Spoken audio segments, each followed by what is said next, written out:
اب 11واں نمازی شامل ہوا، ادھر سرور کونین نے رخ بدلا حدیث کا۔ اللہ کے نبی فرماتے ہیں وَلَوْ كَانَ الرِّيَاضُ أَكْلَامًا، پورے کائنات کے درختوں کی کلمے بنائی جائے۔ وَالْبَحُورُ مِدَادًا، بحر ایک سمندر کو کہتے ہیں بحور جمع ہے، جتنے سمندر ہے کائنات کے اندر سب کی سیاہی بنائی جائے۔ وَالْجِنُّ حُسَابًا، جنات کو گننے کے لیے حساب کرنے بٹھایا جائے۔ وَالْإِنسُ كُتَابًا، انسانیت کو لکھنے کے لیے بٹھایا جائے، کتابت کے لیے بٹھایا جائے۔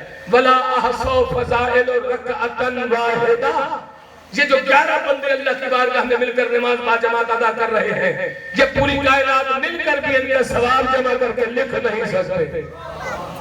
مل کے صلوات پڑھے محمد و آل محمد کی ذات پہ۔ تو یہ خدا کا وہ گھر ہے کہ جس کے اندر ہنسی مذاق کرنا، مزاحیہ گفتگو کرنا حرام ہے، اور اللہ فرماتا ہے، مسعود فرماتے ہیں کہ پروردگار تمہارے اعمال کو ضبط کر لے گا۔ پوچھا مولا وہ دوسرا کون سا مقام ہے کہ جہاں اگر انسان مذاق کرتا ہے یا ہنستا ہے، اس محفل کو دیکھ کر مذاق اڑاتا ہے تو اس کے اعمال ضبط کیے جائیں گے۔ مولا فرماتے ہیں محفل علماء، توجہ ہے، علماء کی محفل، میں تو گنہگار خطاکار طالب علم اسٹوڈنٹ ہوں، علماء کی بات کر رہا ہوں۔ علماء کی محفل میں اگر انسان بیٹھا ہوا ہے، اگر مزاحیہ گفتگو کرتا ہے، ہنسی مذاق کرتا ہے، مذاق اڑاتا ہے کسی کا، تو مولا فرماتا ہے کہ اس کے اعمال ضبط کر لیے جائیں گے، کیونکہ علماء دین سکھاتے ہیں۔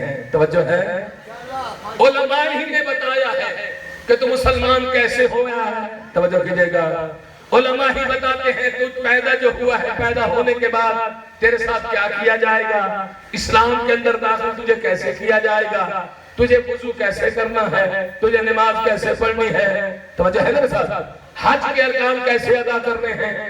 اگر علماء کی لکھی ہوئی کتابیں تحریریں، علماء کی لکھی ہوئی توضیح المسائل ہمارے پاس موجود نہ ہو تو پھر سمجھو کہ ہم اندھیرے میں بیٹھے ہوئے ہیں، ہم پھر اندھیرے میں ہیں۔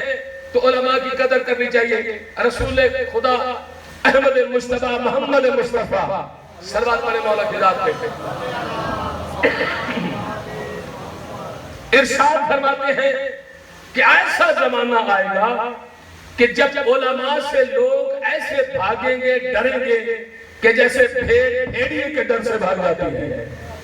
توجہ ہے، پر اب زمانہ ہے وہ جب کسی عالم دین کو بیٹھتا ہے اکیلا تو ہماری جرت نہیں ہوتی کہ اس کے پاس جا کے بیٹھ جائے، تاکہ یہ نہ کہہ دے کہ قبلہ شام کو ذرا تشریف لالیے گا، نماز اکٹھے پڑھیں گے۔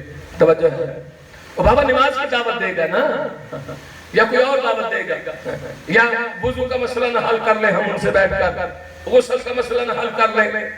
وضو عام سی بات ہے۔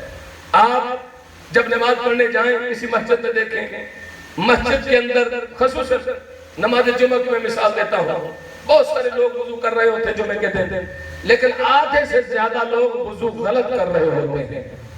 وجہ کیا ہے؟ یہ علماء سے دوری کا نتیجہ ہے۔ وہ کہتے ہیں قبول کو اللہ نے کرنے ہیں، قبول اللہ نے نہیں کرنے، اللہ غلط چیز قبول نہیں کرے گا۔ توجہ ہے، یہ ہمارے اوپر واجب ہے کہ ہم سیکھیں اور صحیح انجام دیں تو پھر قبول ہوگا۔ اللہ غلط چیز قبول نہیں کرے گا۔ اگر اللہ ہی نے قبول کرنے ہیں تو ان کی زیادہ ہے ہم سے نماز ہے، وہ زیادہ قبول ہو جائے گی۔ نماز وہی قبول ہوگی جو آل محمد کے کہنے پہ پڑھی گئی ہے۔ یہ میں کہا کرتا ہوں کہ نماز پڑھنا عبادت نہیں ہے، اطاعت پیغمبر عبادت ہے، رسول کی اطاعت عبادت ہے۔ نماز پڑھنا عبادت نہیں ہے۔ نمازیں تو بہت سے پڑھ رہے ہیں، جنہوں نے امام حسین علیہ السلام کو شہید کیا، کیا وہ بے نماز تھے؟ وہ تو ہزار ہزار رکعت کی منتیں مان کے بیٹھے ہوئے تھے کہ فلاں شہید میرے ہاتھ سے شہید ہو، 1000 رکعت نماز ادا کروں گا۔ اکیلی نماز کام نہیں دے گی میرے محترم دوستو، جب تک ولائے علی ساتھ نہ ہو۔ صلوات پڑھ دے محمد و آل محمد کی ذات پہ۔ یاد میرے چاہنے والوں کے، جیتے رہو بچے۔ میرے محترم دوستو، اللہ کے نبی نے ارشاد فرمایا کہ ایسا زمانہ آئے گا، علماء کے خوف سے، علماء کے ڈر سے لوگ ایسے علماء کو دیکھ کر بھاگیں گے کہ جیسے بھیڑ بھیڑیے کے ڈر سے بھاگتی ہے۔ میرے مولا فرماتے ہیں 3 طرح کی سزائیں نوٹ کر لیں۔ 3 طرح کے عذاب نوٹ کر رہے ہیں، ان کے اوپر آئیں گے۔ پہلا عذاب کیا آئے گا؟ ان کی روزی سے برکت اٹھا لی جائے گی۔ اگر کوئی 1 لاکھ روپے آدمی کما رہا ہے نا، امین بھائی وہ کا چاہے گا کہ 1.5 لاکھ ہوتا تو گزارا ہو جاتا تھا، تو صحیح شاہ جی۔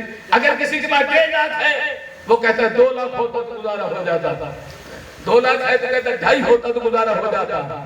لیکن جن کی روزی میں برکت موجود ہوتی ہے، اگر 14 کے نام کا 14,000 بھی ملتا ہے تو اچھا گزارا ہو جاتا ہے۔ اور جن کی روزی سے برکت اٹھ گئی ہے، وہ پیدل پہ لالچ میں پڑا ہوا ہے، تو برکت جو نہ رہی، ان کا لاکھ میں گزارا نہیں، 2 لاکھ میں گزارا نہیں ہے۔ تو یہ بھی ایک اللہ کی طرف سے عذاب ہوگا جو علماء سے دوری اختیار کریں گے۔ دوسرا عذاب کیا ہے؟ ظالم و جابر حکمران مسلط کیے جائیں گے جو تمہاری داد رسی نہ سنیں گے۔ کرتے رہیے فریاد، کرتے رہیے اعلان، گاڑیاں جلا دیجئے، روڈ بلاک کر دیجئے، ٹرینیں جلا دیجئے، کیا فائدہ ہوگا؟ آپ کا ہی نقصان ہے، وطن کی بربادی آپ کا ہی نقصان ہے، آپ میں سے ہی نکالا جائے گا۔ کبھی بجلی کا بل بڑھا کر نکالیں گے، کبھی پیٹرول بڑھا کر نکالیں گے، کبھی گیس بڑھا کر نکالیں گے، کبھی آٹا مہنگا کر کے نکالیں گے۔ توجہ ہے میرے ساتھ؟ نکلے گا آپ میں سے۔ تو عذاب کس پہ ہے؟ ہمارے اوپر ہے۔ اس وجہ سے عذاب ہے کہ علماء سے دوری ہے، دین مصطفی سے دوری ہے۔ اور تیسرا عذاب جب دنیا سے جانے لگیں گے تو مولا فرماتے ہیں کہ ایمان کی رتی نہ ہوگی، بے ایمانی اٹھا لیا جائے گا۔ صلوات پڑھے محمد و آل محمد کی ذات پہ۔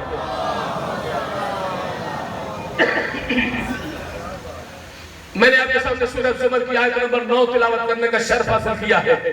میرا خالق فرماتا ہے قل، میرے حبیبی نے کہہ دیجئے، هل يستوي الذين يعلمون والذين لا يعلمون، کیا وہ لوگ جو سب کچھ جانتے ہیں اور وہ لوگ جو جاہل مطلق ہیں کیا برابر ہو سکتے ہیں؟ یہی میرے اسرے کا موضوع ہے، کیا وہ لوگ جو سب کچھ جانتے ہیں اور جو لوگ جاہل مطلق ہیں کیا برابر ہو سکتے ہیں؟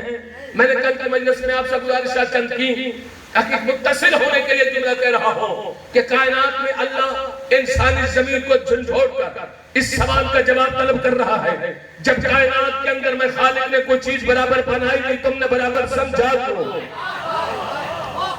جب میں نے کوئی چیز برابر بنائی نہیں، تم نے برابر سمجھا کیوں؟ نہ اس کائنات کے اندر زمین برابر، نہ سارے آسمان برابر، نہ سارے آسمان دن برابر، نہ ساری راتیں برابر، توجہ کیجئے میرے محترم دوستو، نہ سارے ملائکہ برابر، نہ سارے تابعی برابر، نہ سارے صحابی برابر، نہ سارے تبع تابعی برابر، نہ سارے مجتہدین برابر، توجہ کیجئے محترم دوستو، نہ سارے انبیاء واجب، نہ سارے مرسلین برابر۔ سمجھ میں بات نہیں آتی، جب نبی ہی برابر نہیں ہے تو نبی بھی محفل میں بیٹھنے والے ہزاروں کیسے برابر؟ نبی کی محفل میں بیٹھنے والے ہزاروں کیسے برابر ہو سکتے ہیں؟ میرے محترم دوستو، کائنات میں کوئی شے برابر بنائی نہیں۔ ایک تو وہ ہے جن کو اللہ کے نبی نے سینے سے لگایا، ہائے ہائے ہائے، توجہ نہیں کیا۔ ایک وہ ہے جن کو سینے سے لگایا، اور ایک کو کہا لا ترفعوا اصواتکم من صوت النبی، اللہ کے نبی کی محفل میں بیٹھ کر بکواس کرتے ہو، یہاں سے دور چلے جاؤ۔ ایک کو اللہ کا نبی بھگا رہا ہے، ایک کو اللہ کا نبی سینے سے لگا رہا ہے، لیکن بھاگنے کا نتیجہ کیا برآمد ہوا؟ بھاگ تو گئے لیکن زمانے میں تھما دیا کہ توبہ نعوذ باللہ، اللہ کے نبی کو ہذیان ہو گیا ہے، الٹی سیدھی باتیں کر رہا ہے، توبہ نعوذ باللہ ہذیان لگ رہا ہے۔ جگہ جگہ میں یہ خبر پہنچا دی، یہی خبر یمن کے اندر پہنچی۔ یمن کے اندر شاید ایک یہودی تھا، اس یہودی حکیم نے کہا آج میں مسلمانوں پہ احسان کرنا چاہتا ہوں۔ احسان کیا کرتا ہے کہ ہذیان کا علاج کرنے کے لیے میں مدینے چلتا ہوں، مسلمانوں کے نبی کا علاج کروں گا۔ وہاں سے سفر شروع ہوا، جب مدینے پہنچا تو کسی نے اسے بتا دیا کہ جس مقصد کے لیے تو آیا ہے وہ اللہ کا نبی تو دنیا سے جا چکے ہیں۔ کچھا اس کے رشتہ دار تو موجود ہوں گے، کوئی پکڑ کر علی کے دروازے پہ لے آیا، علی سے تعزیت کی اور کہنے لگا کہ یا علی میری اس میں خطا ہے، میں وقت پہ چلا نہیں، اگر میں پہنچ جاتا تو شاید میں آپ کے نبی کو بچا دیتا۔ مجھے کسی نے بتایا کہ بہت بیمار تھا، بیماری کی حالت میں وہ دنیا سے رخصت ہو گیا، میں معذرت خواہ ہوں، لیکن یا علی تیری ٹانگیں بھی بڑی پتلی لگ رہی ہیں، تیری آنکھیں بڑی زرد لگ رہی ہیں، چہرہ بڑا زرد لگ رہا ہے، خون کی کمی ہے، طاقت کی کمی ہے، ٹانگوں کے اوپر چمڑا نظر نہیں آتا۔ یا علی اس کا علاج میرے پاس ہے، میرے پاس اس کا علاج ہے، 40 خوراکیں ہیں، اگر ایک خوراک کو ڈبل کھائے گا کوئی تو مر جاتا ہے، 40 روز میں یہ خوراک آپ نے ختم کرنی ہے، یعنی آپ کی ٹانگیں موٹی ہو جائیں گی، آپ میں طاقت ہو جائیں گی، آپ کو جو پیلیا ہو گیا ہے یہ پیلیا ختم ہو جائے گا، یہ جرکان ختم ہو جائے گا، آپ صحت پکڑ لیں گے، سلامتی ہو جائے گی۔ میرے مولا مسکرا دیے اور میرے مولا نے فرمایا وہ 40 خوراکیں کہاں ہیں؟ اس نے کاغذ پہ ڈال کے دی کہ بس اس رتی نکال کے اس میں سے ایک خوراک کھانی ہے۔ میرے مولا نے وہ کاغذ پکڑا اور سیدھے ہاتھ سے اپنے منہ میں 40 خوراکیں ڈالی۔ توجہ ہے؟ یہ 40 خوراکیں جب میرے مولا علی نے اپنے منہ میں ڈالی، اس کے پسینے چھوٹ گئے، حکیم تھر تھر کانپنے لگا، یہ تو مدینے والے مجھے مدینے سے باہر نہیں جانے دیں گے، یہ تو کنفرم موت ہے۔ توجہ کیجئے گا، جو ڈبل خوراک کھا جائے وہ مر جاتا ہے، یہ تو 40 کھا گیا ہے۔ میرے مولا فرماتے ہیں وہ کیوں پسینے میں ڈوب گیا ہے، کیوں کانپ رہا ہے، کیوں ڈر گیا ہے، کیوں خوف زدہ ہے؟ میرے مولا نے ایک بازو سے پکڑا اور سیدھے باہر لے گئے، ایک ایسے مکان کے پاس لے کے جو 3 منزلہ بنا ہوا تھا، 3 منزلہ مکان بنا ہوا ہے، اس کی دہلیز میں جا کر میرے مشکل کشا مولا نے جو انبیاء کا مشکل کشا تھا اپنا دست امامت اس کی دہلیز میں لگایا اور ساتھ ہی اس کو اوپر اٹھایا۔ جب اوپر اٹھایا یہ تینوں منزلیں اوپر اٹھتی ہوئی نظر آئیں، حکیم ہوش ہو کر گر گیا۔ میرے مولا فرماتے ہیں او حکیم دیکھنا ذرا علی کی ٹانگیں کمزور ہے یا طاقتور ہے؟ جیو بیٹے دیکھنا علی کی ٹانگیں کمزور ہے یا طاقتور ہے؟ یہ ٹانگیں تو کیا دیکھ رہی تھی، بے ہوش ہو گیا۔ میرے مولا علی نے اپنا ہاتھ نکالا بلڈنگ سے اور جلدی سے پانی کے چھینٹے اس کے منہ پہ مارے، اس کو ہوش آیا۔ جب ہوش میں آیا کہا ٹانگیں دیکھی تو نے؟ قدم چوم کے کہتا یا مظہر العجائب من انتا، اے عجائب بات دکھانے والے تو کون ہے؟ میرے مولا فرماتے ہیں جس محمد کا علاج کرنے آیا تھا اس محمد کا ادنا سا غلام مجھے علی مرتضیٰ کہتے ہیں۔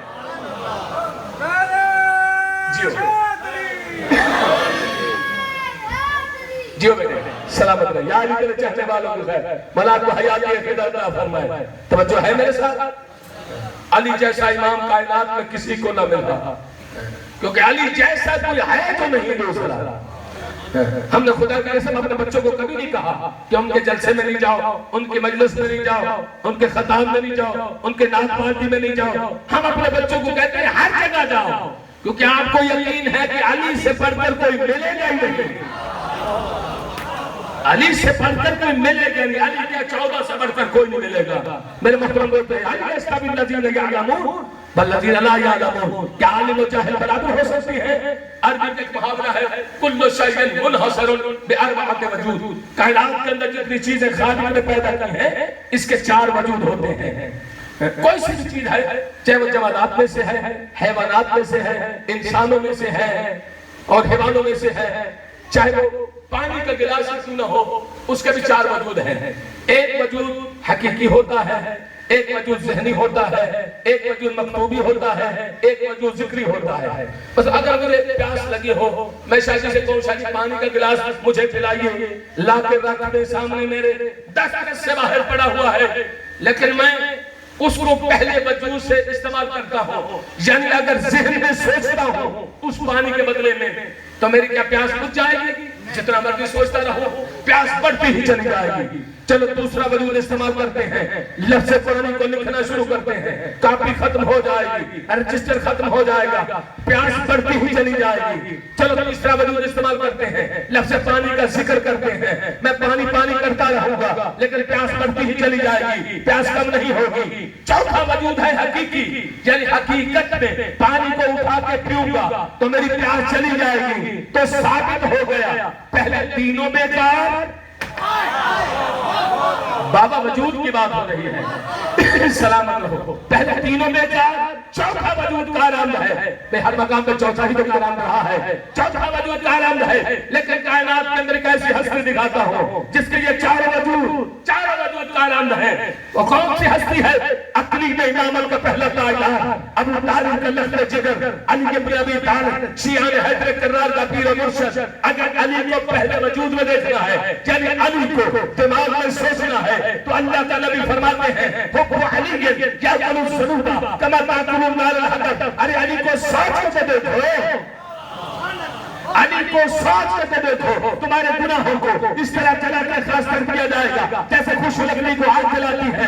اگر دوسرے وجود علی کو دیکھنا ہے، یعنی نام علی لکھنا ہے، میں کہتا ہوں جس قلم سے یا علی مدد لکھا جاتا ہے، قلم کے گناہ معاف ہے، لکھنے والے کے گناہ معاف ہے. قلم تیسرا وجود دیکھتے ہیں، یعنی علی کا ذکر کرنا ہے تو اللہ کا نبی فرماتے ہیں ذکر علی عبادت، علی کا ذکر کرنا عبادت ہے. اور اگر چوتھے وجود میرے مولا مرشد علی کو دیکھنا ہے، چلو خم غدیر کے مقام پر چلتے ہیں.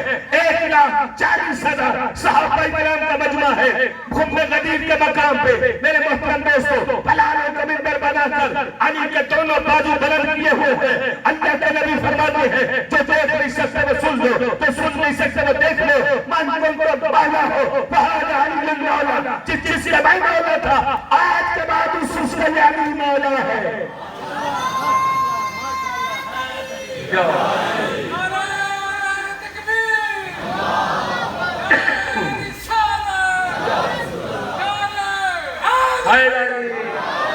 یاد میرے چاہنے والوں کے خیر جی حیداری آپ کی جوانی سلامت رہے، مر آپ کو آواز حیات کی خدمت عطا فرمائے. میرے محترم دوستو توجہ ہے میرے ساتھ.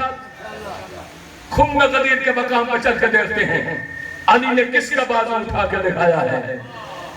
بازو اٹھا کے دکھانے کا حکم ہے، حکم سنانے کا نہیں ہے. توجہ ہے میرے ساتھ. یا ایھا الرسول بلغ ما انزل الیک من ربک، انزل فی الماضی ہے. توجہ ہے میرے ساتھ. پڑھے لکھے حضرات تشریف فرمائیں. انزل جو کچھ نازل کر چکا ہو وہ دکھانا ہے. ہائے ہائے ہائے توجہ نہیں کیا. انزل فعل ماضی ہے، ما انزل جو تیرے اوپر نازل ہو چکا ہے وہ دکھانا. آج نہیں نازل ہوا، کب نازل ہوا تھا؟ ذوالعشیرہ میں نازل ہوا تھا، اسلام کی پہلی دعوت میں. توجہ ہے میرے ساتھ. اسلام کی پہلی دعوت میں یہ اعلان نازل ہو چکا ہے. کس انداز سے نازل ہوا؟ او میرے حبیب وانذر عشیرتک الاقربین، اپنے رشتہ داروں کی دعوت کرو، اور دعوت کرنے کے بعد ان کو اعلان سنا دو. کیا اعلان سنانا ہے؟ جو تیری خدمت کرے گا، جو تیری محافظت کرے گا، وہ تیرے بعد تیرا وارث ہوگا، تیرا جانشین ہوگا اور ولی اللہ ہوگا. ولی اللہ ہوگا.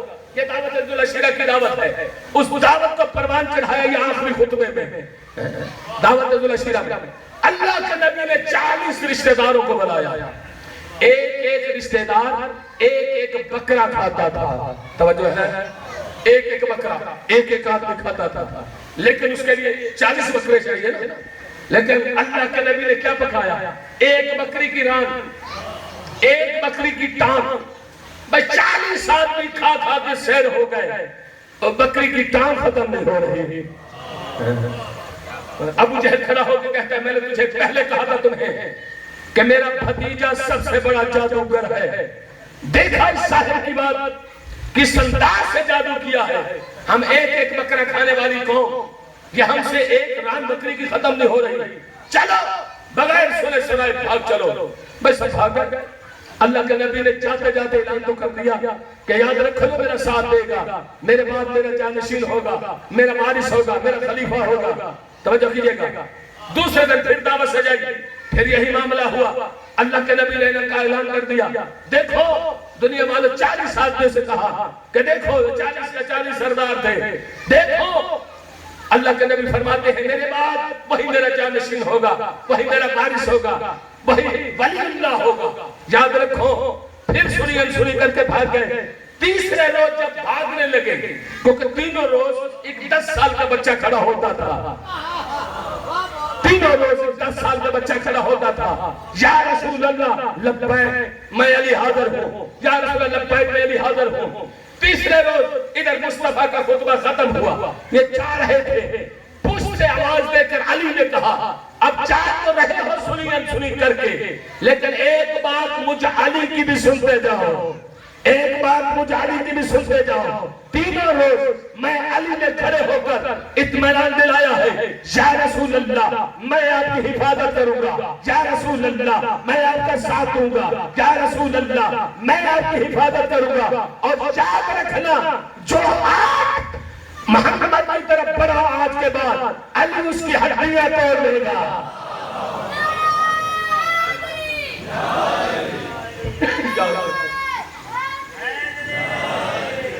علی اس کی ہڈیاں توڑ دے گا۔ بھئی یہی اعلان تھا۔ اسی وقت اللہ کے نبی نے خطبہ پھر دیا۔ اللہ کے نبی نے فرمایا دیکھو یہ تینوں روز صرف علی نے میرے ساتھ وعدہ کیا ہے، یہی میرا جانشین ہے، یہی میرا خلیفہ ہے، یہی میرا وارث ہے، اور یہی ولی اللہ ہے۔ اور سب سے پہلے علی ولی اللہ کس نے پڑھا؟ توجہ نہیں کی، آپ نے توجہ نہیں کی۔ ہم تو سنت رسول کے قائل ہیں۔ اللہ کے نبی نے پہلی دعوت میں کہہ دیا علی ولی اللہ، اس روز سے لے کر آج تک ہم پڑھتے چلے آ رہے ہیں، اور قیامت تک اللہ کے نبی کی سنت ادا کریں گے۔ اور ادھر 40 توجہ ہے نا دوستو، 1,40,000 کچھ کہتے ہیں، کچھ 1,20,000 کہتے ہیں، اور کم از کم مجمع 1,10,000 کا مجمع ابھی حج کر کے آئے ہیں، ابھی حج کر کے آئے ہیں، سارے گناہ بخشوا کے آئے ہیں۔ مولوی کہتا ہے کہ اگر کوئی حج بیت اللہ کر کے آتا ہے اس کے سارے اگلے پچھلے گناہ ختم ہو جاتے ہیں۔ توجہ ہے میرے ساتھ، یہ تو نبی کے کاندھے کے ساتھ کاندھا ملا کے طواف کر کے آئے ہیں، ان کے پاس تو کوئی گناہ نہیں رہا۔ ادھر حکم الہی کیا ہے؟ یا ایھا الرسول بلغ ما انزل الیک من ربک، اے میرا خاص رسول آج وہ حکم وہ تبلیغ کر دے جو میں پہلے نازل کر چکا ہوں۔ بھائی لم تفعل، الٹیمیٹم دیا جا رہا، پڑھے لکھے حضرات تشریف فرما ہے، بھائی لم تفعل فما بلغت رسالتہ، اگر یہ اعلان نہ کیا تو میں اللہ سمجھوں گا رسالت کا کوئی کام نہیں کیا۔ آدم سے لے کر مصطفیٰ تک ہر نبی کی محنت جا رہی ہے، ہر نبی کی محنت کا دار و مدار آج کے اعلان کے اوپر ہے۔ بھائی لم تفعل فما بلغت رسالتہ بل اللہ یعصمک من الناس، لوگوں سے نہیں گھبرانا، میں خدا جو موجود ہوں۔ اعلان سنا دے۔ اللہ کے نبی نے کیا کیا؟ اللہ کے نبی نے وہ جو تیز رفتار سواریاں رکھے ہوئے تھے ان کو واپس بلایا۔ بڑی بڑی تیز رفتار سواریاں تھیں، اتنی تیز رفتار سواریاں تھیں ان کے پاس کہ خیبر سے بھاگتی تھی مدینہ بھی گزر جاتا تھا۔ توجہ کیا؟ ایسی سواریاں ان کو واپس بلایا۔ جو پیچھے سلو انتظار آ رہے تھے ان کا انتظار کیا۔ جب سارے صحابہ اکٹھے ہو گئے تک کم و بیش 1,20,000 کا مجمع جب اکٹھا ہو گیا، اللہ کے نبی نے ارشاد فرمایا ایسا کرو جنا یہ سواریوں سے نیچے اترو۔ اب بھی آپ جنگل میں جاتے ہیں نا تو شاید پہاڑی علاقہ ہوتا ہے، بڑی بڑی پہاڑیاں، بڑے بڑے کیکر ہوتے ہیں، اور وہاں جیسے منظر تھا، اور عرب کا پہاڑی علاقہ، خم غدیر کا مقام، جس مقام سے ہر کسی نے اپنے راستے پہ جانا ہے، یہاں سے ہر کسی نے جدا ہونا ہے، پیدل حج پہ جاتے تھے، وہاں آ کے ہر مسلمان اپنے اپنے راستے پہ چلا جاتا تھا۔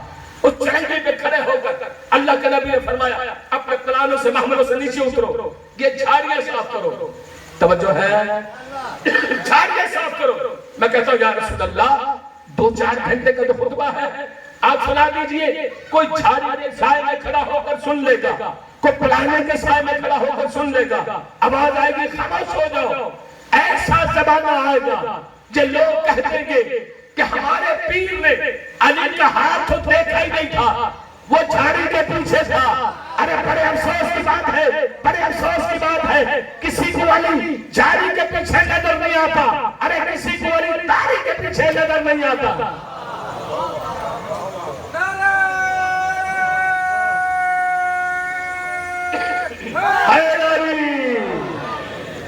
میرا پیر تو جھاڑی کے پیچھے تھا، علی کا بازو نظر نہیں آیا۔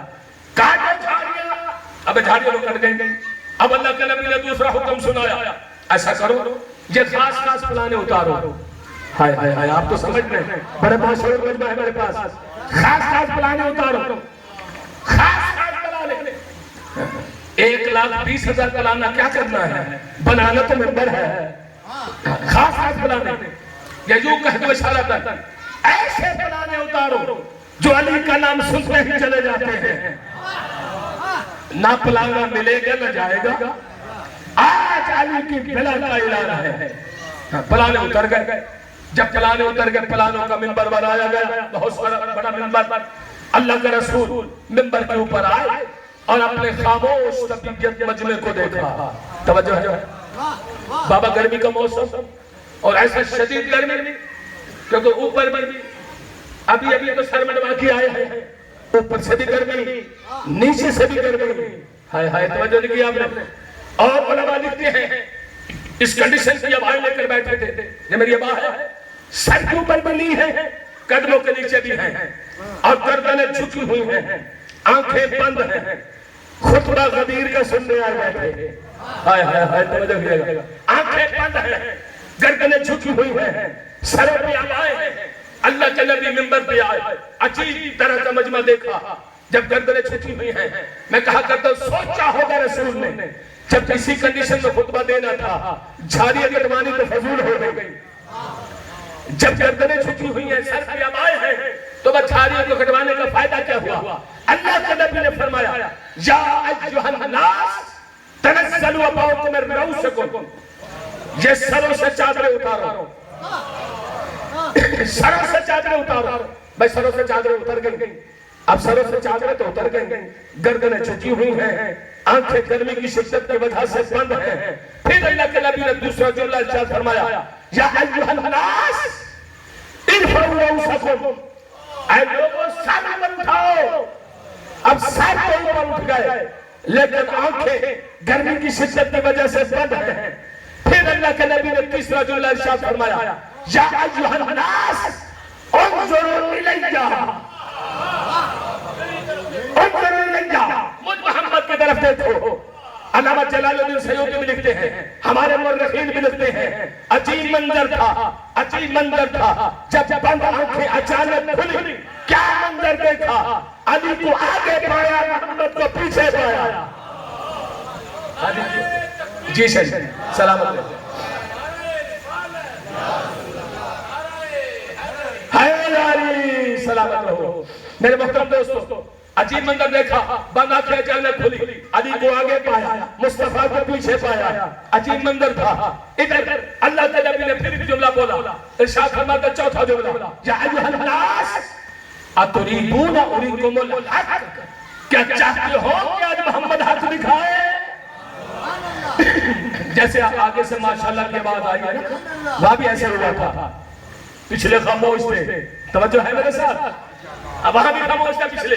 پھر اللہ کے نبی نے ارشاد فرمایا کہ جب تک یہ سارے بولیں گے نہیں, آج میں بھی خطبہ لمبا کرتا جاؤں گا. اللہ کے نبی نے ارشاد فرمایا, اللہ کے نبی فرمایا یا ایھا الناس اتریدون صراط المستقیم, کیا چاہتے ہو کہ محمد سیدھا راستہ دکھائے؟ ہمیں اضافہ ہو گیا. پھر بھی سارے نہ بولے. پھر اللہ کے نبی نے فرمایا یا ایھا الناس اتریدون اریکم الایمان, کیا چاہتے ہو کہ محمد ایمان دکھائے؟ اب اپنے بھی بول لے, بیگانے بھی بول لے. اپنے تو خوش ہو کر بول لے, بیگانے اس لیے بول لے. نہ بولیں گے تو خطبہ لمبا ہو رہا.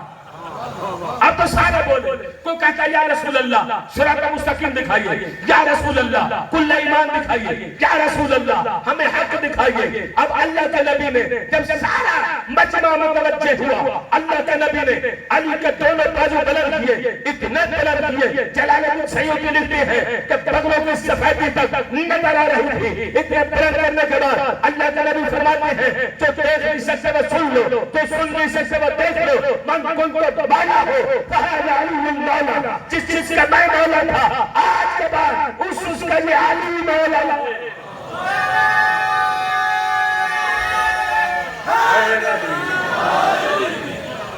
یا علی تیرے چاہنے والوں کی خیر, جس کا میں مولا تھا اس کا یہ علی مولا ہے. توجہ ہے میرے ساتھ میرے محترم دوستو. کہ ہے بھی اس کے مقابلے میں ہم یستوی الذین یعلمون والذین لا یعلمون، کیا عالم اور برابر جاہل ہوتے ہیں؟ برابر ہوتے ہیں؟ عالم اور جاہل برابر نہیں ہو سکتے۔ میرے محترم دوستو، دنیا کائنات کے اندر کوئی سا بھی پروگرام ہو، چاہے خوشی کا ہو چاہے غمی کا ہو، تین چیزوں کا ہونا ضروری ہوتا ہے۔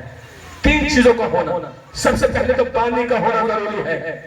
اگر شاہ صاحب سید آدھے بانی ہیں، اگر صحیح شادی یعنی جو کمیٹی جو اندر بنی ہے، یا اگر بانی ہے، یا اگر ہمیں مدعو نہ کرتے، فرش ازاد نہ بچھاتے، تو کیا یہ مجلس ہوتی؟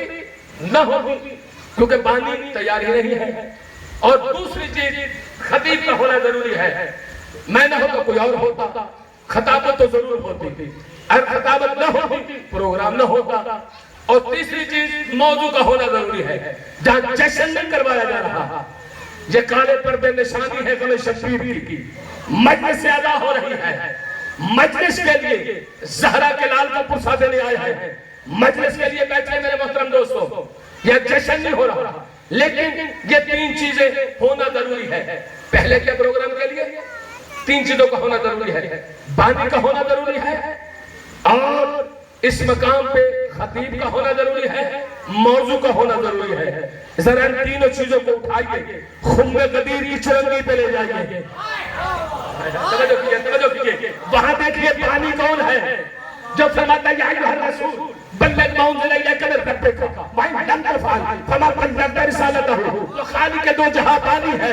بے خطیب کون ہے؟ محمد مصطفیٰ، خطیب اعظم خطیب ہے۔ موضوع کیا ہے؟ علی کی بلا کا موضوع ہے۔ یا مجھے یوں کہنے دیجئے، اگر ہم خمر قدیر کی چوینگی پر جھانک کر دیکھیں، ہم نے جب اس مقام پہ جا کے جب ہم نے پانی کو دیکھا تو لا الہ الا اللہ نظر آیا، جب ہم نے خطیب کو دیکھا محمد رسول اللہ نظر آیا، جب ہم نے موضوع دیکھا تو علی ولی اللہ نظر آیا۔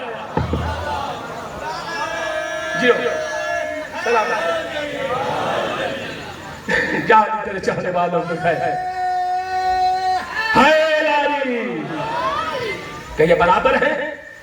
هل يستوي الذين يعلمون والذين لا يعلمون، کہ وہ لوگ سب کچھ جانتے ہیں اگر لوگ جو چاہتے مطلق ہیں کہ برابر ہو سکتے ہیں۔ جب دین مصطفیٰ پر قیامت ٹوٹی تو صحابہ کرام سے مدینہ بھرا پڑا تھا، صحابہ کرام کیوں نہیں آگے بڑھے؟ ولید کے ہاتھ میں یزید کی بیعت کرنا منظور تھی، حسین کے ساتھ قتل ہونا منظور نہیں تھا۔ یہ کائنات کا وارث جب پکار رہا تھا اور میرا مولا یہ خطبہ دے کر گیا ہے کہ یہ مت خیال کرنا کہ حسین چلا گیا ہے ہم بچ جائیں گے۔ سن 62 ہجری میں دیکھو کیا ہوا، یزید نے پورے مدینے کو جلایا۔ سن 63 ہجری میں کیا ہوا، خانہ کعبہ کو جلایا گیا، مکہ کو جلایا گیا۔ کیا جو حسین کے ساتھ نہیں گئے تھے وہ بچ گئے؟ مارے تو پھر بھی گئے، کیا سارے برابر ہیں؟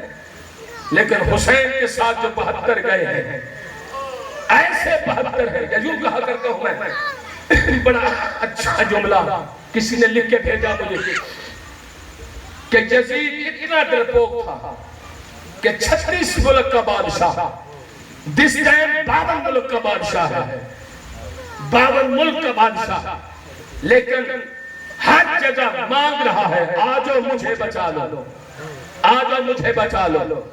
اور حسین اتنا بڑا بہادر ہے، 72 لے کے گیا ہے، چراغ بھجا کے کہہ رہا ہے چلے جاؤ، حسین تمہاری جنت کا ضامن ہے۔ پھر بھی کوئی نہیں جا رہا، پھر بھی کوئی نہیں جا رہا۔ اللہ اکبر، یہ کمال ہے حسین ابن علی کا۔ میں کہا کرتا ہوں ان شہزادوں کا اور علی کے فضائل جب تک رسول بڑھتے گئے سناتے گئے، زمانے میں تعصب کی آگ بڑھتی چلی گئی، بڑھتی چلی گئی۔ یہ وہی آگ کی تعصب کی آگ جس نے فاطمہ کا دروازہ جلایا، اور یہ وہی آگ کی جب بڑھتی ہوئی سجاد کے خیمے کو لگی، سجاد کا بستر جلایا۔ اللہ اکبر، عددارو صدا سے معافی مانگ کے جملہ کہہ رہا ہوں، ان ظالموں نے چاروں طرف سے خیموں کو آگ لگائی، اور حمید ابن مسلم بتاتا ہے آپ کے شعلے اتنے بلند تھے، ایک بی بی ہے اپنی امانت اٹھانے کے لیے خیمے میں جانا چاہتی ہے لیکن آگ کے شعلے جانے نہیں دیتے ہیں۔ حمید ابن مسلم کہتا ہے بی بی تم یہاں ٹھہرو، میں تیری امانت اٹھا کے لاتا ہوں۔ حمید کہتا ہے میں نے پورا کوشش کی، زور لگایا لیکن آگ کے شعلے نے مجھے آگے نہیں جانے دیا۔ بی بی کہتی حمید ٹھہر جا، یہ تیرا کچھ لگتا جو نہیں ہے۔ اور ساتھ ہی کہا ناد علی مظہر لا جائے، یہ بڑھتی ہوئی شیر کی شیر بچی جلتے ہوئے خیمے میں داخل ہوئی، سجاد کو جلتے ہوئے بستر سمیت اٹھا لیا، اپنی پشت پہ اٹھا کر جلے ہوئے خیموں سے باہر لائی، کربلا کے میدان میں لٹا کے کہتی ہے بھیا حسین تو نے میرا علی اکبر اٹھایا یا میں نے تیرا سجاد بچا دیا۔ صدا سلامت رہو، صدا سلامت رہو، غم شبیر کے علاوہ کوئی غم نہ ہو۔ سادات و غیر سادات مومنین، آج مسائل پڑھنے کی ضرورت نہیں ہے، آج زہرا کا لال 2 محرم ہے، کربلا پہنچ گیا ہے، آج کربلا پہنچ گیا، کربلا کے صحرا میں حسین پہنچ گیا۔ کئی گھوڑے بدلے ہیں لیکن کوئی گھوڑا بھی کربلا کی زمین سے باہر نہیں جانا چاہتا۔ میرے مولا حسین کہتے ہیں کہ سامنے بستی ہے بنو اسد والوں کی بستی، ان کو بلا کے لاؤ۔ بنو اسد والوں کو بلایا، کہا کہ بتاؤ یہ کون سی سرزمین ہے؟ انہوں نے فرمایا اپنا تعارف کروائیے۔ کہا کہ میں نواسہ رسول محمد کا بیٹا حسین ابن علی میرا نام ہے۔ ہاتھ جوڑ کے بنو اسد والے کہتے مولا اس سرزمین پہ انبیاء بھی نہ رک سکے، مولا جلدی کیجئے یہاں سے نکل جائے۔ میرے مولا فرماتے ہیں اس سرزمین کا نام کیا ہے؟ کوئی کہتا اس کا نام نینوا ہے، کوئی کہتا اس کا نام جنگل ہے، صحرا ہے، کوئی کہتا اس کا نام کربلا ہے۔ ادھر کربلا کا نام سنا کہ عباس، جی مولا جلدی کرو محمد بٹھا دو، محمد بٹھاؤ، یہاں خیمے نصب کرو، یہ وہی جگہ ہے یہاں شبیر سجدے میں سر کٹوائے گا، یہ وہی جگہ ہے جس مقام پہ میرا علی اکبر نیزہ کھائے گا، یہ وہی جگہ ہے یہاں میرے قاسم کے صحرے بکھر جائیں گے، یہ وہی جگہ ہے یہاں میرے آل و محمد مارے جائیں گے، یہ وہی جگہ ہے یہاں میرا علی اصغر شہید ہوگا۔ اللہ اکبر، عددار و خیمے نصب کیے گئے۔ میرے مولا بنو اسد والوں سے کہتے ہیں کائنات میں اس سے بڑا سخی نہیں ملتا، آواز دے کے کہتے ہیں اس زمین کی قیمت بتاؤ۔ 60,000 درہم کو بتاتا، کوئی 60,000 دینار بتاتا ہے، 60,000 دینار کی یہ زمین خرید کر میرے مولا حسین نے جاگیر علی اکبر بنا کر انہی کو پیسے دے رہا ہے، انہی کو زمین دے رہا ہے، اور ساتھ کہہ رہا ہے فقط حسین کی 3 شرطیں ہیں، 3 شرائط کے ساتھ یہ حسین زمین کی تمہیں ہوا کرتا ہے۔ کہتے مولا بتائیے کون سی شرط ہے؟ کہا پہلی شرط یہ ہے حسین کی کہ جس مقام پہ کربلا کا علاقہ ہے یہاں پہ کھیتی باری نہیں کرو گے۔ مولا ہمارا وعدہ ہو گیا، ہم یہاں کھیتی باری نہیں کریں گے۔ مولا دوسری شرط بچائیے۔ میرے مولا فرماتے دوسری شرط حسین کی یہ ہے اگر تو میرا بھولا بھٹکا زبار آ جائے مجھ غریب کی قبر بتا دینا، اسے بتا دینا اس علاقے میں حسین شہید ہوا، اسے بتانا اس علاقے میں عباس مارا گیا، اسے بتانا اس جگہ پہ علی اکبر کے سینے میں برشی لگی ہے، اسے یہ بتانا اس مقام پہ قاسم کے صحرے بکھر گئے، اسے بتانا اس مقام پہ علی اصغر صدا سلامت رہو، صدا سلامت رہو۔ میرے مولا فرماتے ہیں میرے زبان کو یہ ضرور بتانا اس نشیبی علاقے کے اندر میں حسین نے سجدہ دینا ہے۔ یہ اونچا ٹپا دیکھ رہے ہو اسے دلہ زینبیہ کہتے ہیں، اس مقام پہ زینب کھڑی ہوگا، قرآن اپنے سر پہ رکھ کے کہتی تھی مسلمانوں نہ مارو میری ماں نے چکیاں پیس کے بالا۔ صدا سلامت رہو، اجرو کا من اللہ، اللہ اکبر۔ کہ مولا مولا تیسری شرط بچائیے، تیسری شرط بتا دیجئے۔ میرے آقا فرماتے ہیں تیسری شرط حسین کی یہ ہے جب 10 محرم گزر جائے ادھر 11 محرم چلی ہے، تو آ جانا میرے غریبوں کی لاشوں کو دفنا دینا، میرے غریبوں کی قبریں بنا دینا۔ عزادار عمر سعد ملعون کا سخت حکم تھا، ڈر کے بارے کوئی نہیں آ رہا۔ 10 محرم کی شام ہو گئی، شام غریبوں کے بعد صبح 11 محرم کو قافلہ سجادیہ بھی چلا گیا۔ سجاد کے ہاتھ پسے گردن باندھ لیے گئے، زینب کے ہاتھ پسے گردن باندھ لیے گئے۔ عزاداروں اونٹوں پہ سوار کرا کے، بغیر پلانوں کے محمل تھے، جن محملوں کے اوپر سوار کرا کے جب اس قافلے کو لے جایا گیا 12 محرم کو، کیونکہ امام کو امام دفناتا ہے، 12 محرم کو میرا مولا سید سجاد بطور معجزہ اس کربلا کی سرزمین میں تشریف لائے، کربلا کے درمیان میں کھڑے ہیں۔ اب راوی کہتا ہے نظر یمینا و شمالا و تحیرا، سجاد حیران ہو کے کبھی دائیں دیکھتا ہے، کبھی بائیں دیکھتا ہے، دائیں دیکھتا ہے تو عباس کا لاشا، بائیں دیکھتا ہے تو علی اکبر کا لاشا، کسی طرف آن و محمد کے لاشے، کسی طرف بابا کا پامال شدہ لاشا۔ اللہ اکبر۔ عزاداروں بنو اسد کے گاؤں کی طرف آواز دے کے کہا، بنو اسد والو کیا میرے بابا کا وعدہ بھلا دیا؟ آؤ میرے غریبوں کی لاشوں کو دفنا جاؤ، آؤ سجاد کی مدد کرو۔ عزاداروں اس وقت بھی آئے تھے، مولا 10 محرم کو آپ کو کربلا لے جائے، اپنی آنکھوں سے دیکھیے کفن پہنے ہوئے ہوتے ہیں۔ بنو اسد کی قوم، ان کی نسل آج بھی آتی ہے، کفن پہنے ہوئے ہوتے ہیں، ہاتھ میں بیلچے ہوتے ہیں، آواز دے رہے ہوتے ہیں، آئنا حسین ابن علی، مولا کہاں ہے؟ ہم آپ کو دفنانے آئے ہیں، مولا کہاں ہے؟ ہم آپ کو دفنانے آئے ہیں۔ میرے مولا سجاد کی آواز پہ لبیک کہہ کر آئے، میرے مولا نے فرمایا میرے غریبوں کی قبریں بنانی شروع کرو۔ عزاداروں جب عباس کی قبر تیار ہوئی، چچا بھتیجے کی شادی، عجیب محبت تھی، چچا بھتیجے کا عجیب پیار تھا۔ اللہ اکبر۔ قبر کے اندر اتر کر کہتے ہیں بنو اسد والے چھوڑ دو قبر کو، میں سجاد بات کرنا چاہتا ہوں اپنے چچا سے۔ عزادار اپنے لبوں کو کٹے ہوئے شانوں پہ رکھا، آواز دے گا چچا غازی عباس، کربلا کے میدان میں بازو کٹوانے آسان تھے، شام کا موڑ گزرنا بڑا مشکل ہے، میرے لیے دعا کرتے رہنا، میرے ساتھ میری بہن پہلے بیٹیاں صدا سلامت رہو۔ اللہ اکبر۔ عزادار میرے مولا کے کہنے پہ سب نے قبریں بنانی شروع کی، کسی نے عباس کی قبر پہ مٹی ڈالی، کسی نے علی اکبر کو دفنایا، کسی نے قاسم کو دفنایا، کسی نے عزادار علی اصغر کو دفنایا۔